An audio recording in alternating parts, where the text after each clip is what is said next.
Welcome to this session, plenary session. It's the 6th on the new context for humanities. I'm your moderator, Xiong Bingzhen from Chinese University of Hong Kong. I think, as this World Humanities Conference move to the 5th day, we realize that with, lots of reports and reflection and debates, considerations, we're also begin to wrap things up and start to think about the future, to look forward to what we might be able to do after this 1 week of being together. Some proverbial sayings, they say the wisest person moves along with time, with the assumption that time changes. And of course, humanity evolves. That's the idea of creating this platform for you to join our 4 outstanding speakers this morning to think about what some of the new contexts are. Humanities as a discipline, as a practice need to evolve because they continue to have newer contexts that surrounded us that evolves too.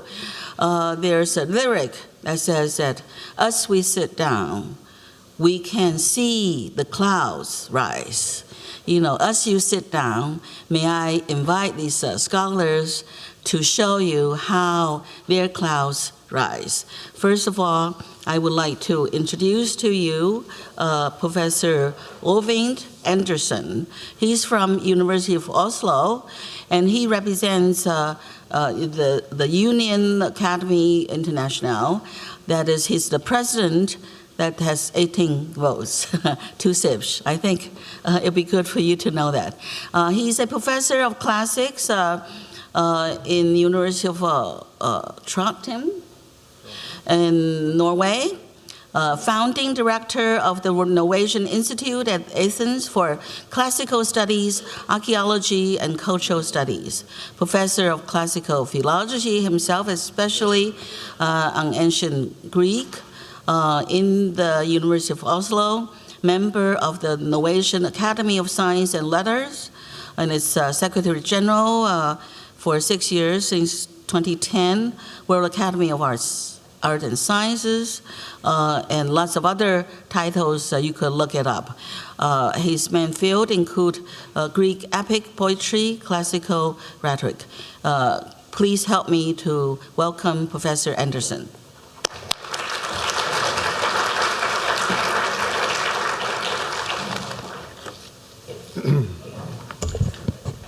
Thank you for giving me this opportunity to speak in this session. Professor Xiong Bingzhen suggested that I speak first because I kind of represent the tradition, and I agree on the assumption that that doesn't mean that then tradition is disposed with. So I will make 3 disparate points, perhaps. I will, first point, address some aspects of global challenges in relation to the humanities, and then, second point, briefly touch upon some changing context within the academic world, and third point, remind ourselves of things that ought not to change. Well, we are in a changing world with many new contexts. And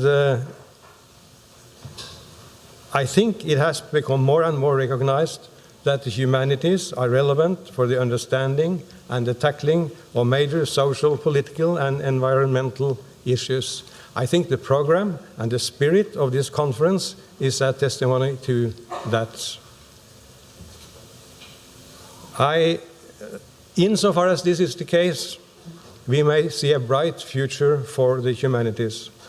And in general, because so much humanities discourse still is defensive and preoccupied with the marginalization of the humanities in relation to the natural and life sciences. Just think of Professor Winan's opening speech at this conference. I think we should fasten on grounds for optimism and take an offensive attitude. Some things are moving our way. Now, let me take my own country, Norway, as an example. A few years back, the Norwegian government issued a white paper, a long-term plan for research in Norway, in which the humanities were not even mentioned. They were literally not mentioned. It was almost all about the need for more research relevant to the exploitation of fossil fuel, to alternative energy sources, maritime resources, the Arctic area, major diseases, food security, and of course, climate change. And there was a little bit about the problems of an aging population and the sustainability of the welfare state. Whoop. Yeah, things are moving. Yeah, yeah. Fair enough, more research was and is needed in these fields. But there was justified frustration, not to say rage, on the part of the humanities over the lack of attention to research areas like history, archaeology, linguistics, ethnology, philosophy, literature, and religion. And not only did the humanities get no attention in their own right, there seemed not to be any interest in exploring if and how the humanities could be brought in to clarify historical, political, ethical, social, and psychological issues related to the privileged research areas. The whole cultural, not to say ethical, framework was left out. Now, after that love point, the perception of and the appreciation of the humanities have changed for the better, and we are now, if not exactly surfing on a surging wave of positive expectations, then at least making up part of the whole picture. Testimony to this is that the Norwegian Research Council, which funds most of the research carried out in Norway, has made it obligatory that research initiatives, even within such areas as I mentioned, integrate also perspectives from the humanities. Now, this is good so. Although there is always the danger that major projects will co-opt their token historian, anthropologist, archaeologist, and linguistic scholar or philosopher and pay little more than lip service to the wider issues. A stronger testimony to the positive development is that this year the government issued another white paper on the humanities in Norway. It was issued after a long and open process in which humanities scholars, universities, and academy were invited in. The paper is partly a survey, but mainly an invitation to humanities scholars to come out, be active, see the relevance of what they are doing, and insist they have much to contribute towards solving the major societal challenges that face us, calling the humanities in that respect an underexploited resource, while not implying that it has only an instrumental value. On the contrary, it is stressed that the humanities should contribute on their own premises, and quite a lot is said about humanities in their own right. So we are in a more positive context of humanities as far as my country is concerned. Now in Norway there is much emphasis on what is called enabling technologies, by which is meant the three fields of informatics, nano, and biotechnology. And on the part of the humanities, the term enabling cultures have been coined as a counterpart to enabling technologies. And the idea of the humanities as an indispensable enabling factor and an agent of change catches on. It is a change in the humanities discourse. The risk, as some of us see it, is that this perspective privileges unduly the applied aspect of humanities, and that humanities may become a kind of second-rate social science. A partial response to that challenge is for the humanities and social sciences to become allies, and the structure of traditional universities with separate faculties for humanities and for social sciences is not conducive to this process and should be overcome. New contexts should be created. I cannot go into that aspect of the academic landscape. But my second point, and my points get gradually briefer. So my second point is on another aspect of the changing academic landscape, the context of the humanities. The ideals and parameters for research in the humanities have changed over time. Very long ago, it seems, the pursuit of truth and the growth of knowledge were what counted. Then, not so long ago, quality was the guiding light. Then relevance was called for. And now, at least in Norway, the big thing is impact. Now, internally in academia, impact is measured and ascribed according to the ranking of the publisher or the periodical with which or in which you publish, and the number of citations and clicks and whatever. In Norway, now a multi-authored article, especially if it is by an international team, will automatically earn more credit points and money than a single authored one. The whole system may be appropriate for the sciences, it is inappropriate for the humanities, and we should continue to resist it. Otherwise, we shall not be evaluated and valued adequately, and we will become an appendix to the science culture in an academic context. I was very pleased to see in the draft outcomes document of this conference a sentence to the effect that, quote, institutional and funding challenges pressure humanities scholars to conform to the metrics of application-oriented disciplines while depriving societies of the irreplaceable role of scholarly argumentation, comparison, and critical reasoning, end of quote. I hope that will not be taken out. This tallies with a statement that the Union Académique issued as its last General Assembly called Humanities in a Competitive Academic World, where the Union argues for a version of bibliometrics which takes into account the formal format of publication in humanities, monographs, collective volumes, conference proceedings, festschriften, I should add haute vulgarisation, books for a wider public, written by scholars, and also linguistic diversity. These specificities are not a backward-looking residue that will disappear in favor of practices that are believed to be more effective. It is part of the humanities culture. And the concept of impact now also looms large in the humanities with regard to the extra academic world.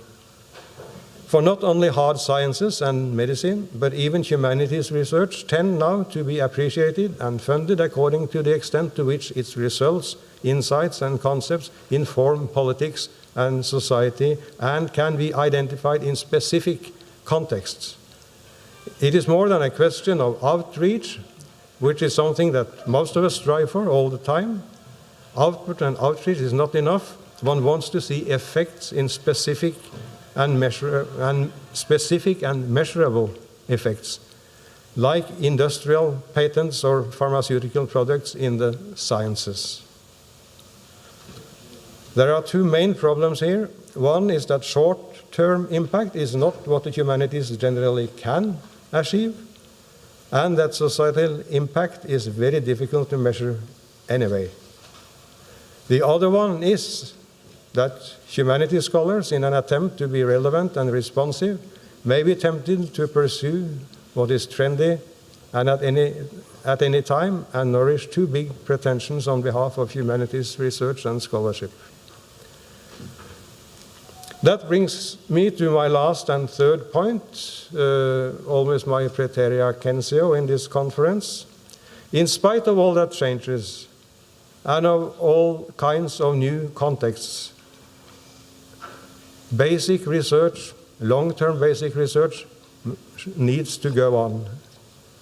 Such research that is exemplified by the work of the Union Académique, whose roughly 80 projects for almost 100 years typically consist in collecting, processing, interpreting, and making accessible items of the world's cultural heritage. As, for instance, the paleographical monuments of the Middle Ages, or the corpus of Phoenician antiquities, or the corpus of Iranian inscriptions, or the corpus of pre-Columbian American antiquities and the written sources for the Rio de la Plata, etc., etc. And there are the great long-term comparative undertakings like the comparative history of literatures in European languages. Now, that kind of humanities research is at risk today, and that is also a major change and a serious challenge that we at the World Humanities Conference must meet. Thank you.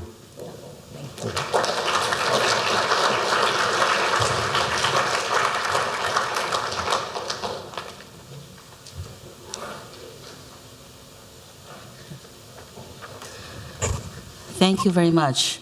Now I would like to present to you our second speaker, Professor Dr.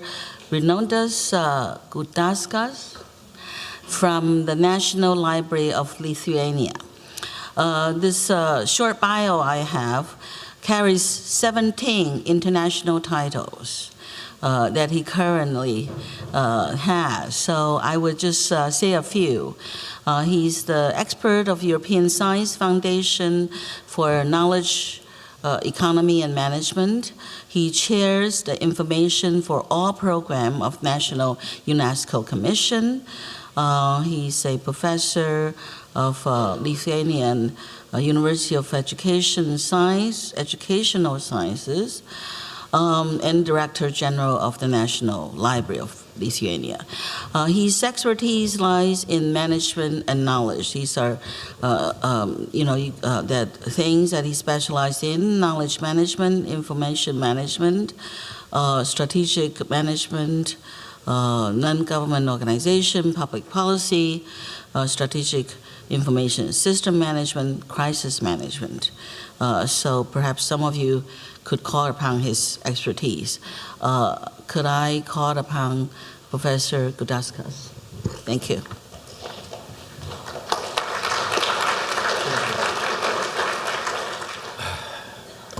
Hello, everyone.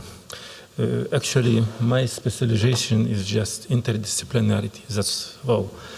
That's why I am acting in maybe many areas. Now, my intention is to speak about maybe. Did you hear me? I will try to use it. Okay. I have a presentation and also small video for you. In my presentation, a little bit too ambitious mission to present you megatrends in digital society. And after that, to tell you my point of view, how can it impact our lives. And in the second visualized part, for 2 minutes, I would like to show you a small video which I call Integrated Classical and Digital Humanities Center. Now, world information at your fingertips, but what can you do with it? In general, I would like to point out your attention to major tendencies during 1 year. In internet users, active social media users, unique mobile users, and active mobile users. You can see hundreds of millions, especially in social, active mobile social users. It's one of major mega tendencies. Here you can see also different parts of the world in which these tendencies are having a major impact. Well, what happens in Europe? In Europe, maybe most important thing, Europe is going digital and it drives our progress. Maybe main ambition and result is our interconnectivity. Of course, the government is one of very important tasks, and it has also his shadow side. Later I will try to discuss about it more deeply. Now, this point of view is, from my understanding, very interesting. In the past, we have had human-computer interaction. Now, computer-like disappeared. Now we have the slide is from Singapore, 2013. I have been in contact with a very strong association, and their point of view is like that. Web science and human interaction maybe now is more realistic. Computer is already just device. It's integrated in our reality. About digital humanities, there is no universally accepted definition for digital humanities, and probably never will be. Despite that, I will try to define, and it is written here, what it could be. We use digital humanities as umbrella term for a number of different activities that surround technology and humanities scholarship. You can see open access, intellectual property rights, tool development, digital libraries. One of those digital libraries I would like to show at the end, and others things which impact our lives. There are many understandings or misunderstandings, but I think this slide is very interesting. It's a relationship between humanities. They are entering, digital humanities are entering any sphere of classical humanity. And of course, again, it has positive and not all the time positive impact. Why it is important to understand essence of digital reality? Because we often are speaking about knowledge economy, information society, knowledge society. For me, knowledge-based economy has structure. And it consists from education systems, innovation systems, and also infrastructure and economic and institutional framework. If it does work, we can have sustainability. In this integrated landscape management, knowledge economy landscape management, we can have opportunity to manage our digital complexity. Of course, as I was presented, I'm working for European Science Foundation already several years as expert, and fostering a relevant partnership with private sector is one of major issues of this area. Now, infrastructures, we can point out in our context, especially research networks, high-speed hybrid communication networks. But at the end, I will try to deny what I'm now positioning, prioritizing e-infrastructures or digital economy or digital society or other things.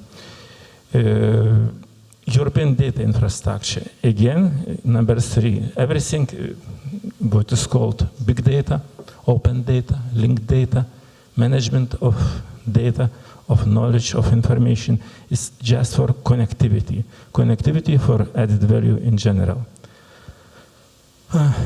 Here, European training structures, they have some goals, making lifelong learning and mobility a reality, and other things which you can read quicker because of limits of my time. I will only comment some of them, but the next slide, this one, it's also, I don't know how to comment it. 59 million children at primary school age were out of school in 2013. 757 million adults were unable to read and write in 2013. It means 2/3 of them were women. And I'm speaking about digital society, and next slides will be even more dilemmatic. Digital competence landscape for the 21st century. I call it again integrated digital competence landscape for 21st century. actually we are living in. But what I'm trying to point out, maybe, I don't know. Don't look at technology-related aspects. Look at creative attitude, critical attitude, flexibility and adaptability, intercultural and social attitude, other things which are humanities related. Technologies are working for humanities, they are serving humanities, and in my previous slide it was, I didn't comment it, it was such very important discipline as artificial intelligence, but artificial intelligence is just for progress of humanities. Now you can see quicker what is written here again, but digital competence I understand as a set of knowledge, skills, attitudes, strategies, values, and awarenesses. And then you can go to learning domains, tools, competence areas, moods, and purpose. That's why this competence nowadays is necessary to position. Actually, speaking about digital literacy, we have many structures, many elements, and here you can see media literacy, information literacy, communication and collaboration, digital scholarship, careers and identity management, learning skills, and ICT literacy. Every literacy has a little bit different mission. But for me, most important are strategic competencies, green cluster, because they are related to the future and they are interrelated with creativity, with professionalism, and with better decision for humanities. Now, finalizing my presentation, I would like to try to comment. You can see in 2015, it was in first place complex problem solving, it remains. Now, in 2020, creativity should be second, it was 10. And no, critical thinking, from my side it's difficult to see. And creativity also, critical thinking was third or fourth, and creativity was 10th. Now they will be priorities. That's why, if we are speaking about technologies, about digitization, about everything, we need to understand very clearly that it is just a process which is going to harmony. And thank you for your attention. Now small, if I will be successful, integrated center. It's our library, 10 months working.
That's all. Thank you.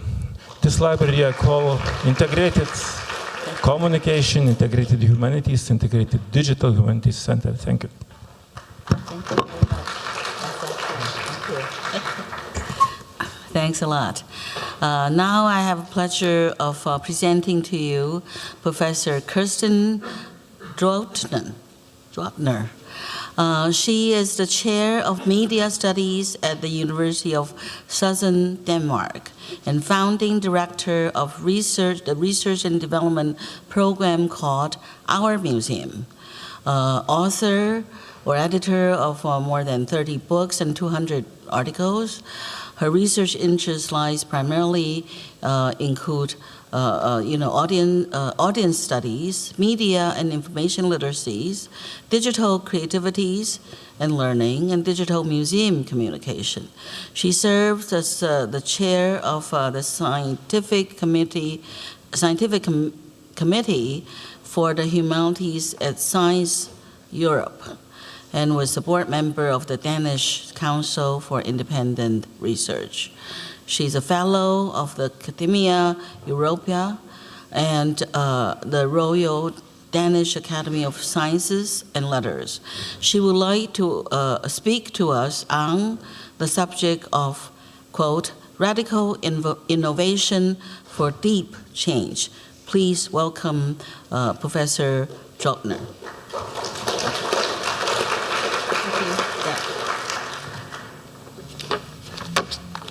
Thank you, Professor Ping Shen, and thank you also to the organizers for giving us the opportunity this morning to speak about the future of the humanities. I'll just have to know, how do I operate this? Yeah, this is going forward, this is going Okay, very good. Technicalities are always an obstacle. In this brief presentation, I'll do two things. I'll chart a key paradox in the context within which arts and humanities scholarship unfolds today, and I'll propose 3 concrete approaches for arts and humanities research communities to help minimize that paradox. So, starting in the 1960s with a quote by John F. Kennedy, "Our problems are man-made, therefore they may be solved by man." Today we would probably say humans, but anyway, that is an apt introduction to I think, what is evident in today's world. Because if we look at the world today, we face an immediate paradox. On the one hand, few would dispute that human actions and behavior are key catalysts to the deep challenges we encounter, from climate change and exploitation of resources, on to migration, unrest, and failing communication and power differentials.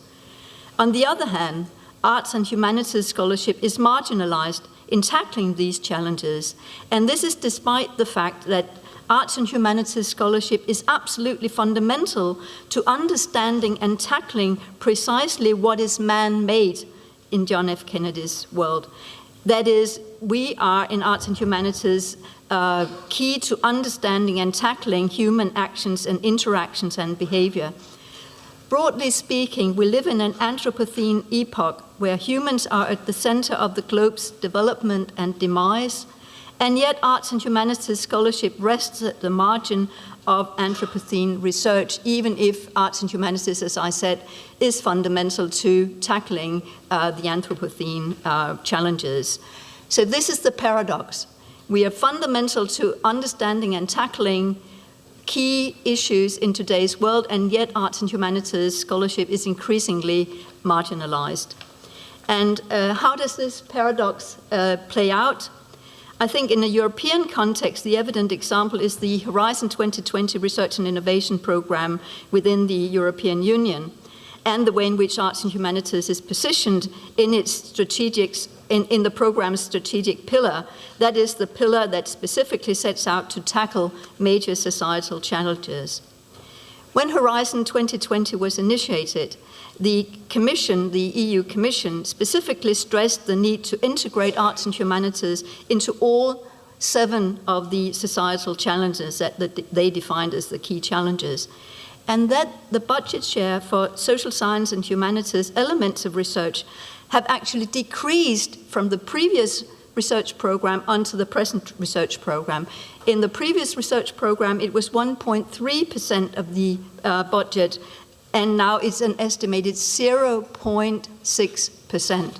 Very, very low. So within a European context, the EU strategic research priorities, I mention these because they're important, because not just because they are important on a pan-European level, but also, and maybe primarily, because these priorities are mirrored by many public and private funding bodies on a national level. And we should remember that the majority of funding streams are still to be found not on a transnational level, but on national levels. In a wider global context, the paradox of recognizing arts and humanities research and yet underfunding it is seen in a UN report issued last year called The Road to Dignity by 2030. The report calls for what is termed a people-centered and planet-sensitive agenda to secure human dignity, equality, and freedom from want and fear. And the report also stresses the need for accountable documentation and research as a lever of successful policymaking. And yet this type of research is described as providing quantitative indicators, and they do not mention independent research. And while the report does mention social and cultural factors as part of the challenges, social and cultural research is not specified when it comes to scientific approaches. So what should we do to minimize this paradox? On the one hand, arts and humanities research is fundamental to tackling key challenges today, and on the other hand, as I noted, these types of research are increasingly marginalized in many parts of the world. How can the arts and humanities research communities intervene to reverse the obvious and, in some countries, increasing marginalization of arts and humanities research? I think we need to move, what can we do ourselves? I think we need to move from claims to documentation. And what do I mean by this? If we look at recurrent strategies by the arts and humanities communities in the past, I think we have often seen a number of claims of the validity of arts and humanities research. These can be moral claims. For example, it's often been said that any civilized society needs arts and humanities research because it offers a humane perspective on topics and themes. And in that sort of moral claim, humanness and humanities scholarship are intertwined. Another recurrent claim is the quality claim. It's often said that arts and humanities scholars are trained to be critical and reflexive, and hence arts and humanities scholars offer much needed corrective to policy making in any given society. Third, we often have a phenomenological claim. We often see attempts to define arts and humanities research as a particular essence, a fixed set of subjects and disciplines. And all of these examples, all of these claims that I note here, are based on definitions of arts and humanities as normatively different from other research areas and approaches. But what is important to note here is that these claims are very rarely underpinned by solid documentation. For example, is it likely that arts and humanities students are better trained in critical thinking and reflective training than, for example, students in the natural sciences? I think many people in the natural sciences would doubt that. And also, does arts and humanities research represent a particular scientific essence?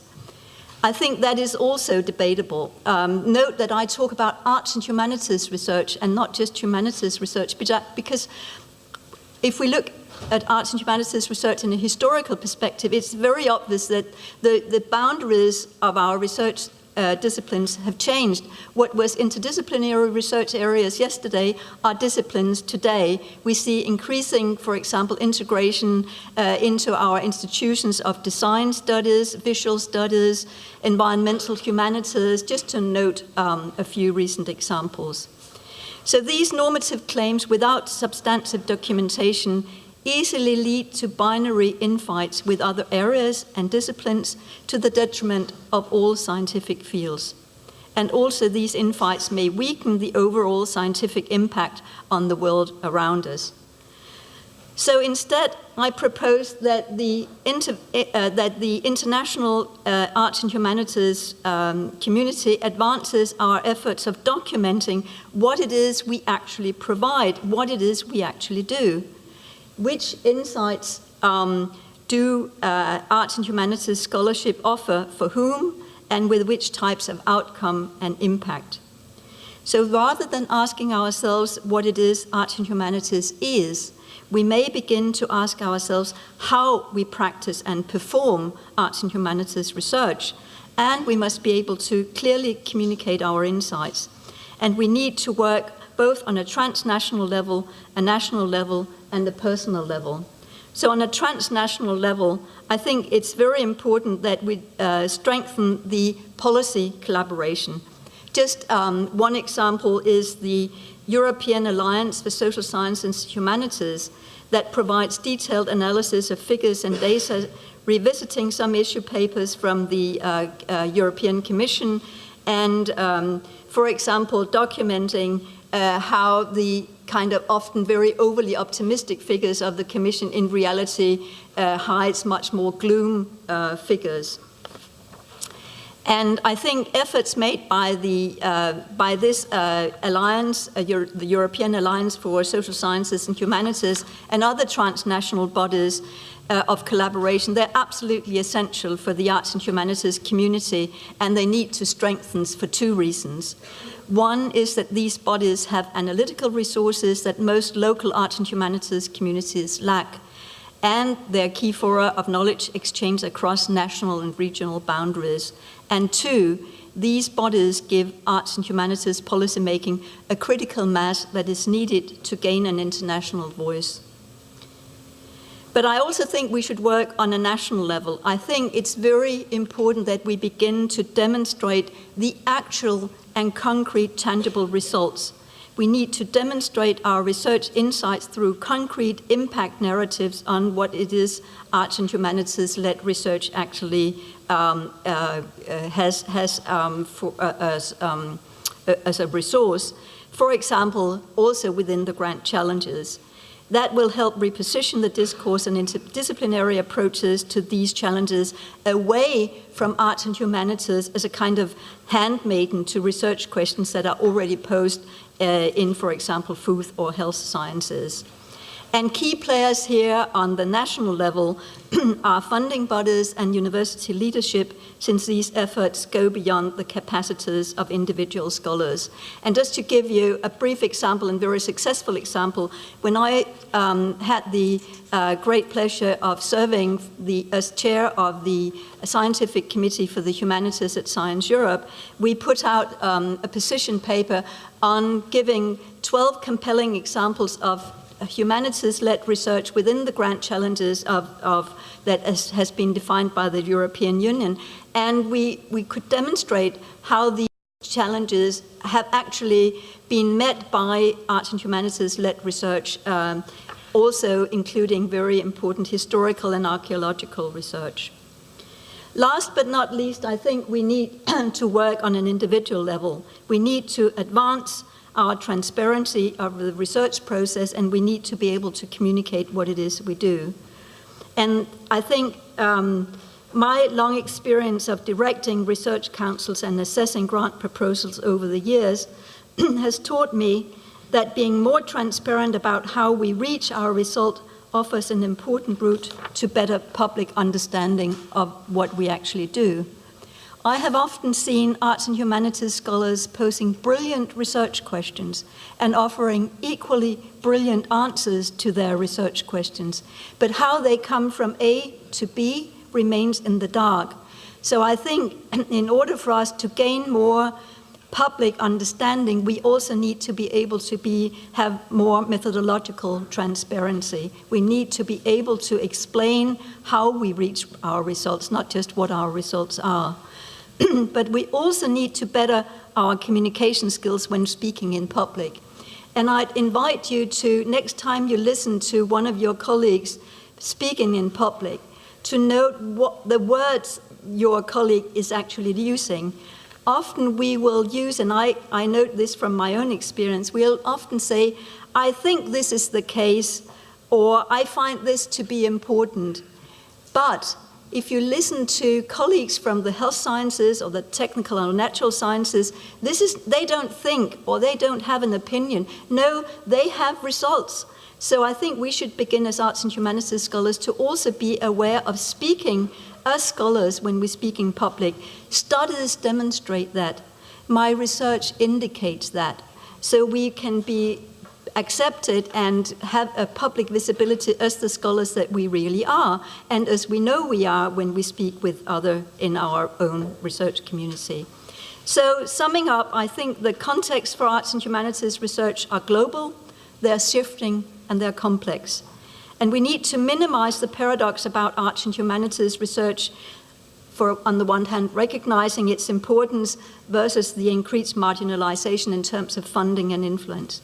And we need to minimize this paradox, not to save the arts and humanities, but because arts and humanities scientific resources are absolutely fundamental to address and resolve the key challenges in today's world.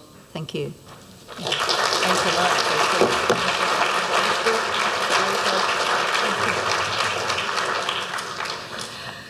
Good, thank you. Now I have a pleasure to introduce to you Rosie Prodati. She is the Distinguished University Professor and Founding Director of the Center for the Humanities at Utrecht University. Columbia University Press has just brought out her 2 latest books called Nomadic Subjects and one called Nomadic Theory.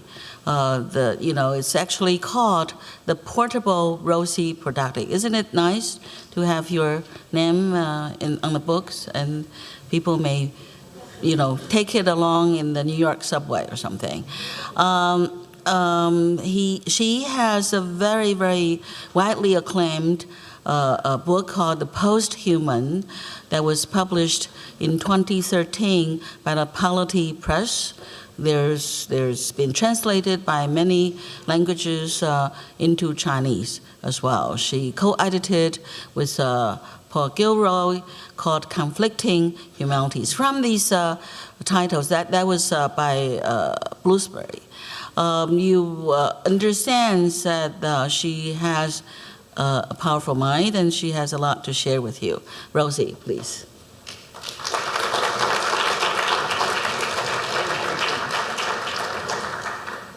Thank you, dear Pinchan, dear Chair. Je voudrais prendre 1 minute pour remercier les techniciens et les traducteurs pour l'incroyable travail que vous êtes en train de faire. Merci énormément. I took my brief very seriously about future directions, and I pitched at 15 minutes, so stop me if it goes over. I wanted to explore together with you the growing field of the post-humanities, critical post-humanities, saying that I did not invent the term, so don't start shoot me. Post-humanities was invented by Carrie Wolf in 2010. There is a post-humanities book series with Minnesota has been putting out a lot of work since. The Post-Human Manifesto was written in 2003 by Pepperell, so I did not invent this. I am mapping and sketching a situation for you. We're looking at a convergence phenomenon that unfolds at the intersection between post-humanism and post-anthropocentrism. You can critique humanism and leave anthropocentrism in place. You can critique anthropocentrism and leave humanism in place. The post-human is the moment when these 2 trends converge, which means that everybody, or as my mother used to say, everybody and their dog is talking about the human. And we don't agree about what counts as the basic unit of reference to define the human. I think if we went through this conference 5 intense days, it would be absolutely clear. Some people say that the critique of humanism entails necessarily the critique of anthropocentrism. The scholarship does not bear that. It's 2 very different lines of scholarship, different genealogies of thought, different disciplines involved. That these 2 trends converge at the moment in the scholarship in the field. I insist on this because my research is empirical empirically based by looking at what is being produced. And in this conference alone, I'm looking at Steve Hartman sitting in the audience, Gary Hall's work, the presentation we've just had. It is quite clear that post-human perspectives are alive. So if this guy is still the measure of all things, this other guy is equally the measure of all things. It is not a question of either or, it is and, if we want to be living in 2017 and not somewhere else in the planet. So the first point here is looking at the conditions of productions of our knowledge, looking at the world that we inhabit. And so the first thing that I have to get out of the way is the Anthropocene, because the Anthropocene climate change is often quoted as the beginning of the crisis. Well, yes and no.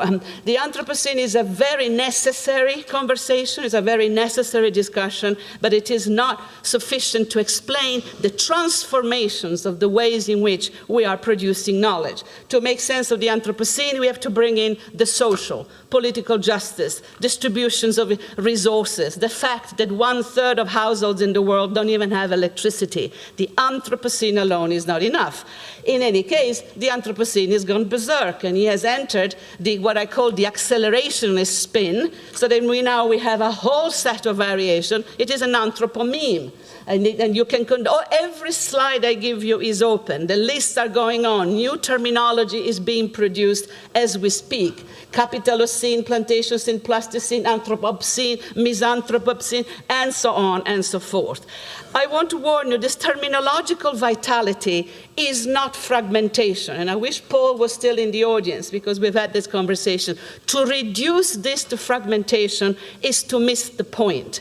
This is very situated perspectivism. If you have read any of Spinoza, Bergson, we've heard some eminent papers on this, situated perspective. They are coming from specific places and specific disciplines, specific life histories, and they are grounded, they are absolutely immanent.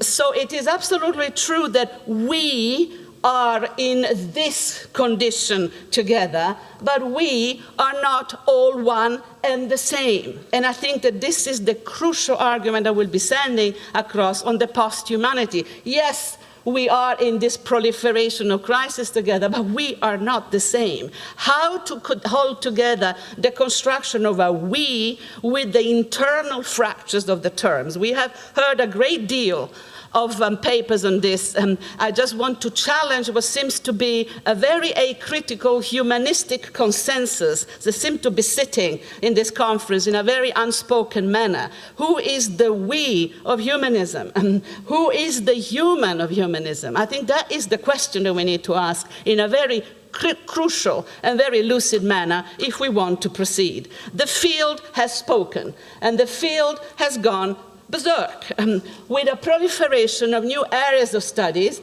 which claim to be the new humanities, the ecological one, the environmental, which immediately split into the blue if you study the oceans, the green if you study the earth, sustainable humanities, interactive humanities, organic humanities, greater humanities, and medical humanities, biohumanities. I'll let you read them.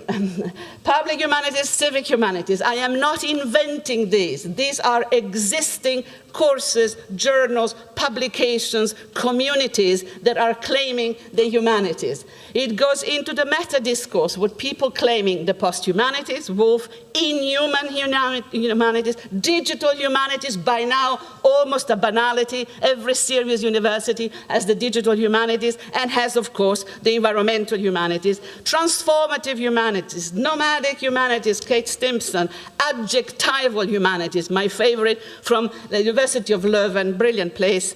Orwin nailed it. I'll give you a break or we'll go dizzy. Again, not a symptom of fragmentation, signs of great vitality. Anybody who speaks of a crisis really misses it. There's something momentous going on here, opening up new perspectives in an ecosophical manner, and all of them empirically verifiable. I think Stephen said that there are 3 environmental humanities journals, just to mention one area. So these are not kind of schizoid spins. They're not moments of irrationality. Don't read them as a postmodernist delirium. This is the result of work, hard work, from communities of scholars and activists that are trying to account for the conditions of our historicities. Being posthuman is not the mark of contempt for mankind. It rather expresses the belief that the human is about overcoming its own conditions, becoming a relational entity in the world. So the defining features of these posthumanities is that they change the object of study. The object of study is not man as the measure of all things, or woman as the measure of all things, but rather a more complex set of objects that includes non-human life, the earth, and technological mediations. The presence of non-human life means that both anthropos and Homo universalis really, in some sense, lose the monopoly of knowledge production. It is about a becoming world of knowledges. And I think that the crucial thing is adopting this did I go back? No. Adopting the nature-culture continuum and trying to think, I know it's a handful, but Zoe, non-human, geo, earth, technologically mediated perspective. For me, the philosophical roots of this are in the work of Spinoza. I completely believe in tradition. My discipline, philosophy, has incredible resources that we can draw from to make sense of a continuum between nature and culture, a continuum among different species. The work of my teacher, Gilles Deleuze, and the genius of Michel Serres on vital materialism, non-deterministic naturalism. And we have ample resources for this in tradition to deal with the challenges of the day. So new modes of inquiry, a materialist shift, and the best way to measure the materialist shift is to look at what has happened to new media. New media in the much despised postmodernist era dealt with representations, surfaces. New media today deals with algorithms, codes, data processing. People talk about this as the materialist turn as well, a neo-materialist turn that forces us to accept something uncomfortable and irritating, that thinking is what happens in the world. Thinking is the stuff of the world. It thinks everywhere. Now, it's quite clearly there's quite a difference, a qualitative difference between saying we have to relate to non-human agents, animal, plants, technology, and to say intelligence is shared, thinking is shared with them. I want to argue that the posthuman turn forces us to confront precisely this humiliating recognition. It thinks everywhere. It thinks across the board. We cannot think without our technological networks. We cannot think without bacteria and organic health. We cannot think without a myriad of non-human elements that allow us to think. It does not mean that man needs to bestialize and brutalize. We just need to put our arrogance a little bit in some sort of perspective. The human is really not the king of creation. Take a reality check. So very rapidly, because I know time is at a premium, if we look at the two pillars of the post-humanities, the digital and the environmental, you can easily do meta-discursive analysis. They're so developed, they're so advanced, that you can study them as in terms of their thematics, in terms of their methodologies, of how they really look at the field in a manner that I would define as supra-disciplinary. If you do digital humanities, you need to know code, to know your history, to know linguistics, to know art history. It's beyond the interdisciplinary. We need to go one level up. And in my training, I was trained by Foucault and Deleuze. To go one level up means you need a theory of the subject. a theory of human subjectivity that supports the production of a different type of knowledge. Encore un effort, as they used to say at the Sorbonne, go one step further, push it a little bit, to go beyond the banality of saying we have to be kind to animals, or there is a qualitative difference between computer networks and my brain. I'll tell you what the qualitative difference between my brain and the computer networks is. They're faster and smarter.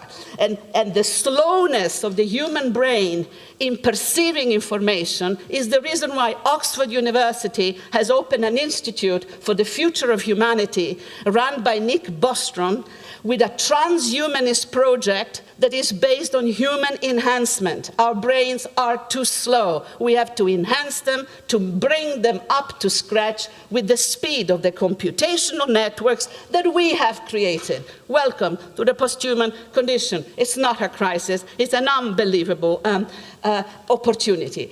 I am saying all of this with, then I'll go back to quick, with a critical, analytical approach. In the middle of the recognition that we are living through this switch, you can still hold on to many humanist, neo-humanist values. This is the case of Martha Nussbaum in Frontiers of Justice. She recognizes that we owe a debt to nature and to the animals. She wants to extend human rights to animals, plants, cells, seeds, bacteria. It's a very strong movement whereby you would be analytically post-anthropocentric, normatively neo-humanist. And I think that is as good as it gets at the moment for a conference like ours. That would be what I would offer to UNESCO, a compromise between understanding that we cannot go with the Vitruvian man forever. We need a post-anthropocentric analysis. We can still come up with neo-humanist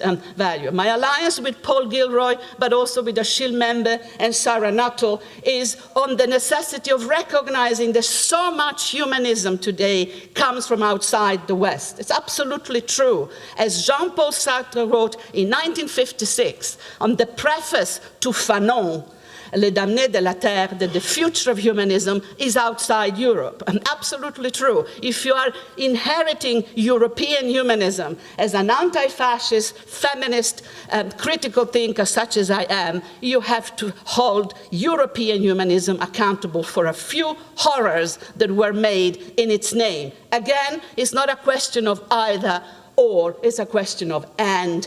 And my alliance with non-Western humanism is very, very strong. But I also know how potent Eurocentric humanism is in my world, how untouchable it is, how sacralizes it, how it sacralizes human life. And I would like to issue a very strong message here as an agnostic, atheist, secular woman, that if we're going to have a world association of the humanities, there has to be room and respect for the non-believers, for agnosticism, for atheism, because otherwise we don't have a deal.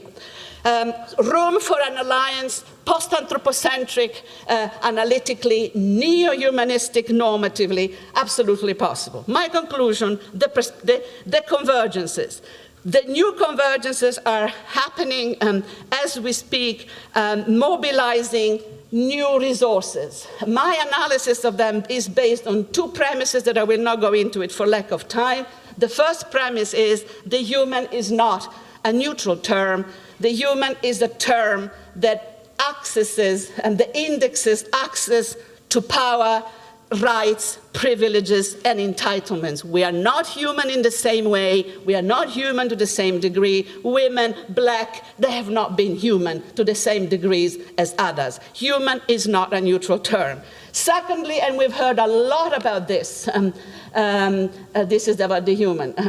And of course, since the 18th century, Toussaint Louverture, Olympe de Gouges, we have had people saying this. It's a very old refrain. The second thing is more complicated, is the cognitive character of capitalism. And we have heard amazing papers about this in this conference. And it goes two ways, that what constitutes value today is data, informational data, codes, genetic code, informational code, and secondly, that a great deal of that information is not produced in the university, but outside, in civil society, and this in corporations, in activism, in the arts world. There is more production of knowledge outside the university today than inside the university. My students go off and usually do some apps, do some text editing, set something up, cognitive capitalism. It is not the enemy, it is us extending outwards towards a market economy that actually considers data the true capital. Now, the best way I wanted to represent this is our agriculture, to show you the advanced aspects of our technology. This is how we grow our food. Our greenhouses look like moon stations. I live in the Netherlands. Our agriculture is grown in these moon stations. Phenomenal stuff. But the people who usually gather our agricultural produce are these proletarians of today, unregistered migrants who come and go through that nobody wants, victims of vilifications and xenophobic violence, but without them we would not even have an agricultural system. So yes, this is true, but this and this is equally true. And we need to keep all of these ideas in our minds, getting a mighty headache as we do, in order to make sense of it. So my proposal, we are in this together, but we are not one and the same.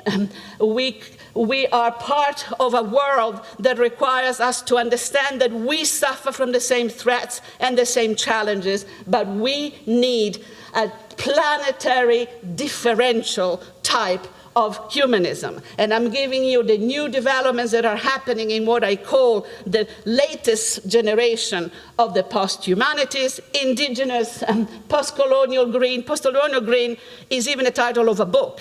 Intersections between environmental, digital, and race colonial, post-colonial perspective. There is an ERC project that the EU has given out on this. There are websites. Post-colonial, decolonial green is absolutely a new frontier. We don't need a pan-humanity. I am very skeptical of affirmation of a great pan-humanity, because then, so this is the same series of the differential humanities coming up.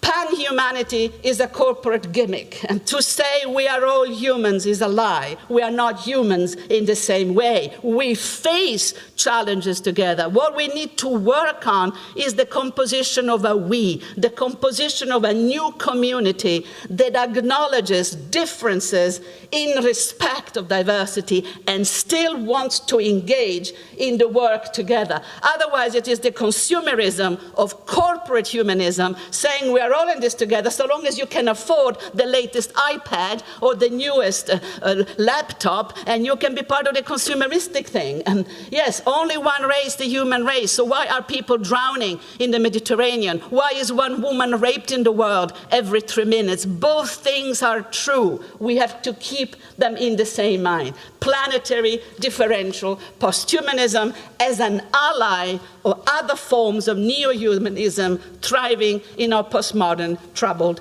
times. Thank you.